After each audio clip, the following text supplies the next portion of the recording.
পাওয়ারটা কীভাবে ভাগ হয়ে যায়, আমাদের যেমন 1100 কেভি ভাগ হয়ে 440 চলে যায় ইন্ডাস্ট্রিতে, আর 220 ভোল্টেজ হচ্ছে আমাদের বাসা বাড়িতে।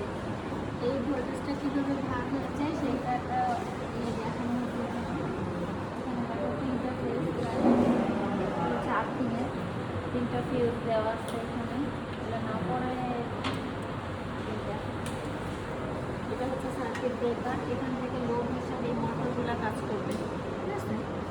তাহলে দেখো এখানে আমাদের লাইনগুলো আসতেছে, এখান থেকে দেখা যায় লাইনগুলোকে আমরা ট্রান্সমিট করতেছি।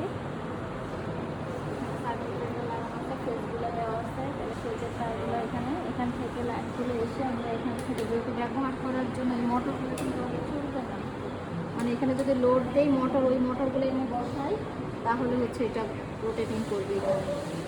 এখান থেকে লাইনগুলো আসবে, এখান থেকে এসে লাইনগুলো চলে যাবে এখানে। দেখো এটাও তিনটা লাইনে ভাগ করা আছে, ফেজ তিনটা ফেজ দিয়ে তিনটা লাইন ভাগ করে দেওয়া আছে। এই লাইনগুলো এসে পরে কোথায় চলে গেছে, একটা লোডের মধ্যে চলে গেছে, মোটরে চলে গেছে। এই যে এই মোটরটা লোড হিসাবে ব্যবহার করা হবে।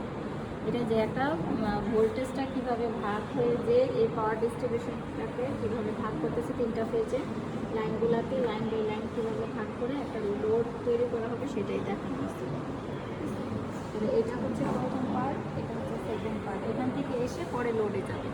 প্রথম হচ্ছে ভাগ হবে এখানে এসে, প্রত্যেকটা লাইন 1 লাইন 2 লাইন 3 দেওয়া আছে।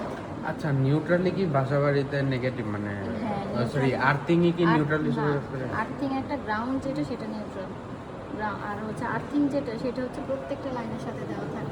নিউট্রালের লাইন তো কোনোদিন বাসায় ঢুকতে দেখি না, সবসময় তো খালি দেখি ফেজের লাইন। না, ফেজের লাইন একটা লাইন অবশ্যই দেওয়া আছে। তোমার মূল লাইন যেখানে সেখানে একটা লাইন দেওয়া আছে নিউট্রালের জন্য। ওটাও কি একদম সাবস্টেশন থেকে প্রত্যেকটা লাইনের একটা গ্রাউন্ড আর হচ্ছে ফেজ লাইন থাকবে।